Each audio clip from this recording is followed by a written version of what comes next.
Is Phase 4 really the moment the MCU fell apart? Because if you spend enough time online, you'd think Marvel completely lost its mind the second Avengers Endgame ended. According to the internet, this was where everything went wrong. The movies got worse, the shows got worse, the characters got worse, the writing got worse. The MCU was dead. But here's the thing, when I actually sat down and revisited every single Phase 4 project, I started noticing something strange. Because the more I looked at it, the less the Phase 4 was terrible narrative actually made sense. This phase gave us WandaVision, Loki, Shang-Chi, Spider-Man No Way Home, Moon Knight, Black Panther Wakanda Forever, and yet somehow we're supposed to pretend the entire era was a complete disaster? I don't buy it, because I don't think Phase 4's biggest problem was quality. I think Phase 4's biggest problem was quantity. Too many heroes, too many projects, and too many storylines. And eventually, audience fatigue got mistaken for bad quality. So today, I want to revisit Phase 4 and answer one question. Was it really that bad? Or have we completely misunderstood what actually happened? Let's start with something people rarely acknowledge. Marvel was handed an impossible task after Endgame. Seriously, think about what Endgame actually represented. 11 years, 22 films, countless hours of investment, the culmination of an entire generation of storytelling. Then suddenly it's over. Tony Stark's gone, Steve Rogers is gone, and Natasha is passed on. Thanos was defeated, and the Infinity Saga had ended. Marvel wasn't just making the next movie, Marvel was trying to convince audiences to care again. And that's much harder than people think, because audiences weren't comparing Phase 4 to Phase 1. They were comparing it to Endgame, and that's a completely unfair comparison. When Iron Man released in 2008, nobody expected an interconnected universe. Nobody expected crossover events, and nobody expected Infinity War straight out the gate. Phase 1 was allowed to build. Phase 4 was expected to deliver immediately. That's a huge difference. And to make matters even harder, Marvel wasn't rebuilding under normal circumstances. The world was dealing with COVID.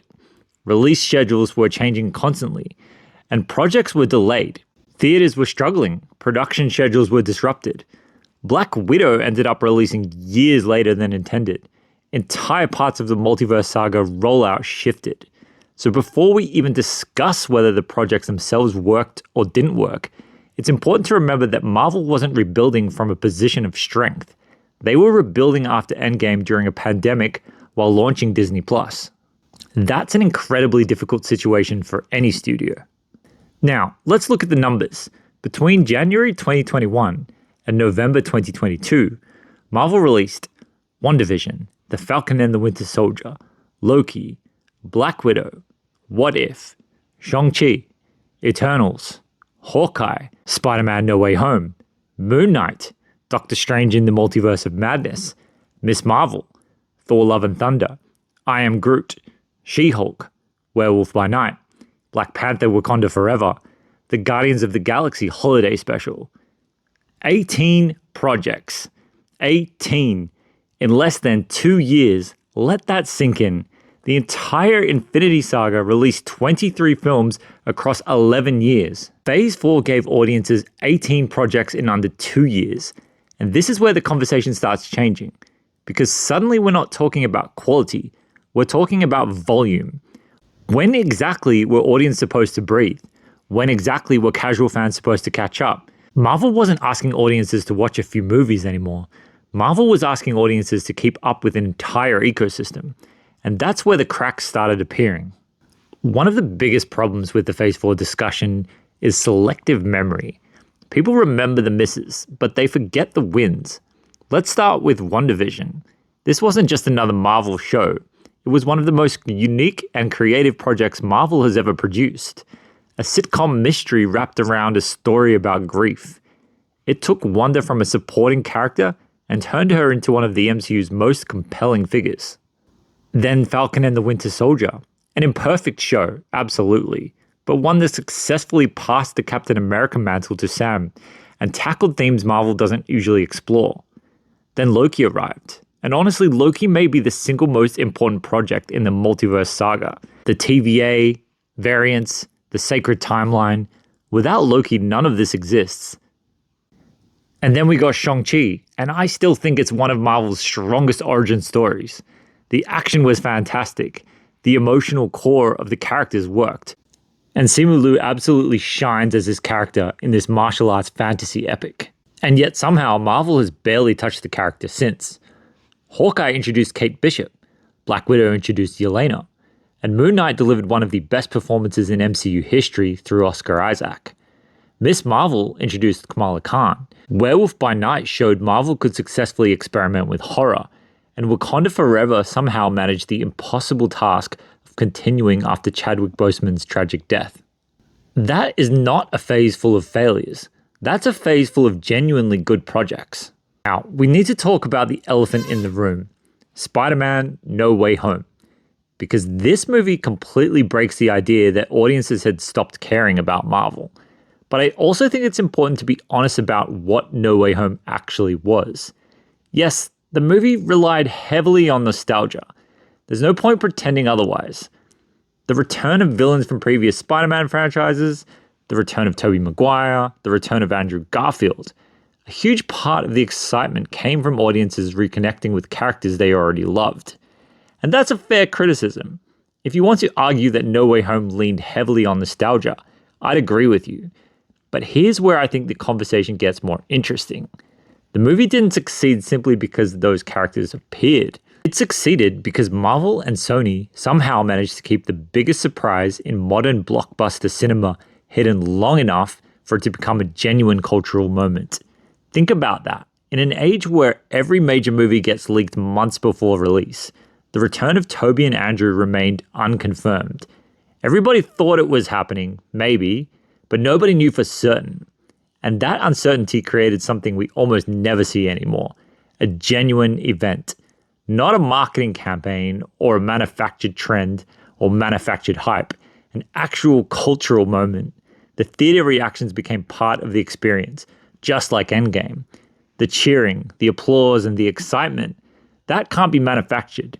And that's why No Way Home became something bigger than just another Marvel movie.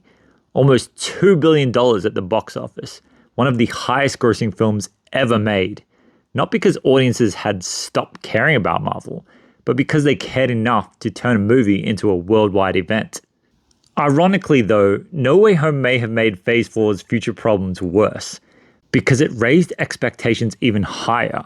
Suddenly, every project was being compared to one of the biggest cultural moments in MCU history, and very few projects could ever live up to that. Let's talk numbers, because if Phase 4 was really a disaster, the box office should reflect that. It doesn't. No Way Home approached $2 billion. Doctor Strange in the Multiverse of Madness crossed $950 million.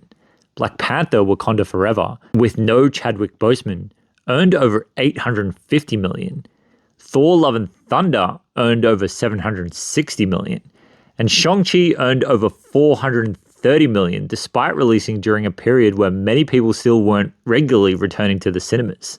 Were those Infinity War or Endgame numbers? No, but that's not the point. The point is that audiences were still showing up. The narrative that Phase 4 was some catastrophic rejection by fans simply isn't supported by reality. These are not the numbers of a franchise audiences had abandoned.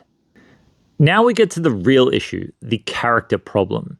Not because the characters were bad, but because there were too many.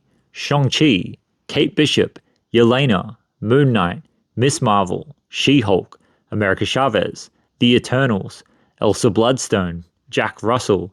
That's an entire generation of heroes. And Marvel introduced them all at once. Compare that to Phase 1. Marvel spent years establishing Iron Man, Thor, and Captain America. Phase 4 attempted the same thing in less than 2 years. That's not quality being an issue. That's an intention issue. Audiences only have so much emotional bandwidth and so much money that they can spend at the cinema. Marvel wasn't giving audiences enough time to fall in love with these characters before introducing the next batch. Now here's the part people rarely discuss. Bob Chapek, because Marvel didn't suddenly wake up one morning and decide to double its output. Disney had a bigger goal, Disney Plus. The streaming wars had exploded, and Netflix was dominating. Every company wanted subscribers, and Disney needed content. Marvel became one of the primary engines driving Disney Plus growth. Suddenly, Marvel wasn't just making movies, Marvel was feeding a streaming platform. And that's a huge difference, because now success wasn't simply measured by ticket sales, it was measured by engagement, hours watched, subscriber retention, content volume. The pressure changed and Marvel changed with it. And this is where I think Phase 4 truly stumbled, not because the content was all necessarily bad, because there was just too much of it. Being an MCU fan started to feel like homework. You couldn't just watch the movies anymore. You had to watch the shows, the specials, the animated projects, everything. Hardcore fans like myself loved it, but casual fans, yeah, I think they got a little overwhelmed. And once casual fans started falling behind, every new project felt less important. That's the real damage Phase 4 did. It wasn't quality, but it was fatigue. New shows and movies stopped feeling like events and started feeling like required viewing that you needed to understand the next project. Now, before anyone accuses me of rewriting history, let's talk about the projects that did genuinely struggle. Because yes, they do exist, and ignoring them would weaken the argument. Let's start with Black Widow. The biggest problem with Black Widow wasn't the movie itself, it was the timing. Marvel waited until after Natasha Romanoff had already died in Endgame to finally give her a solo film. The audiences already knew her story was over, and the urgency simply wasn't there. Then we have the Eternals. And honestly, the Eternals may be the most fascinating failure in the MCU's history. Because I don't think the movie failed because it lacked ambition. I think it failed because it had too much ambition. The film attempted to introduce 10 new heroes, explain thousands of years of hidden history, introduce Celestials, introduce Deviants, set up Black Knight, set up Star Fox, set up future cosmic storylines, and do all of that in a single movie. That isn't the job of one single movie. That's 3 movies worth of ideas fighting for screen time. Then we arrive at Thor: Love and Thunder, and this is probably the most divisive movie in the entire phase, because the ingredients were all there. Christian Bale as Gore, Jane Foster becoming Mighty Thor, a story about mortality, loss, faith, and purpose. On paper, this all should have been pretty incredible. Instead, though, many audiences felt the movie undermined its strongest moments with excessive comedy. The criticism wasn't that it had jokes. Marvel movies had always had jokes. The criticism was that the jokes often arrived during moments that needed emotional weight. Then there's She-Hulk, perhaps the most controversial project in Phase 4. Tatiana Maslany was generally praised. Jennifer Walters worked as a character. The issue for many viewers was the show's structure, humor, and storytelling choices. Some loved the meta approach, others hated it though. And unlike WandaVision, which gradually won people over, She-Hulk remained divisive right up until the finale. The important thing is that none of these projects failed for the same reason. Black Widow suffered from timing, and the Eternals suffered from scope. Love and Thunder suffered from tonal imbalance, and She-Hulk suffered from divisive creative choices. These aren't symptoms of one giant creative collapse. They're individual problems affecting individual projects. Look, I genuinely think Phase 4 will age better than people expect. Because when you separate these projects from the chaos of their release schedule, many of them hold up surprisingly well. WandaVision, Loki, Shang-Chi, Moon Knight, No Way Home, Wakanda Forever. These projects didn't suddenly become worse because Marvel released too much content. If anything, they got buried by it. And maybe that's the most important thing Phase 4 gave Marvel. Not the multiverse, not Kang, not even the next generation of heroes. It gave Marvel a wake-up call. Because when you look at projects like the Thunderbolts, Fantastic Four, and the renewed focus on character-driven storytelling, it's clear Marvel has adjusted. The studio isn't trying to release everything everywhere all at once anymore.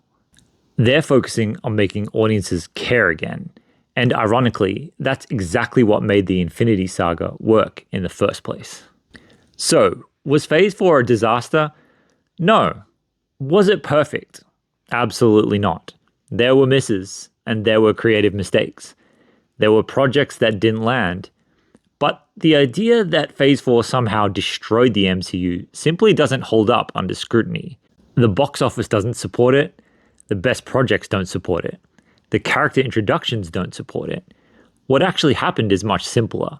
Marvel tried to replace the Infinity Saga, launch Disney+, build the Multiverse Saga, introduce a new generation of heroes, and feed a streaming platform, all at the same time. The result wasn't a disaster. The result was oversaturation. And those are two very different things. But hey, that's just my take. What do I know? But do you think Phase 4 deserves its reputation? Or do you think history is going to be much kinder to it than people are right now? Let me know in the comments below. If you enjoyed the video, leave a like, subscribe to LFG Society, and I'll see you in the next one. W's in the shot.